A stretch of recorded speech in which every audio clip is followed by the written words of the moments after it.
Hello pretty woman, जर असं भरीत करून खाल्लं ना तर 2 पोळी जास्त खायला जेवण एकदम पोट भरून करतं. करून बघा. हे रेडी करून घ्यायचं, गिलकी वगैरे टमाटर वगैरे सर्व पूर्ण रेडी केल्यानंतर त्याला मस्त असं तडका द्यायचा. पॅनमध्ये तेल टाकायचं कढईमध्ये आणि गिलकी कापून टाकायची त्याच्यामध्ये. त्याच्यानंतर त्याला थोडे वेळ होऊ द्यायचं. त्याच्यानंतर त्याच्यामध्ये हे टाकायचं, लाल मिर्च टाकून द्यायची. लाल मिर्च थोडीशी झाली की लसण आणि अद्रकचं छोटंसं तुकडं टाकायचं आणि ग्रीन मिरची टाकून द्यायची. त्याच्यामध्ये थोड्या देर परतू द्यायचं त्याला. त्याच्यानंतर थोड़ासा टोमेटो टाकायचं, थोड़ा कच्चा और थोड़ा पक्का डाल देने का, उसमें टमाटर अच्छा लगता है।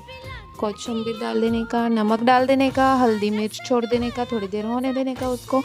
त्याच्यानंतर त्याला होऊ द्यायचं, त्याला थोड्या वेळ होऊ द्यायचं मस्त असं. नंतर मॅशरने मॅश करून घ्यायचं. खूपच चांगलं एक नंबर भरीत होऊन जातं.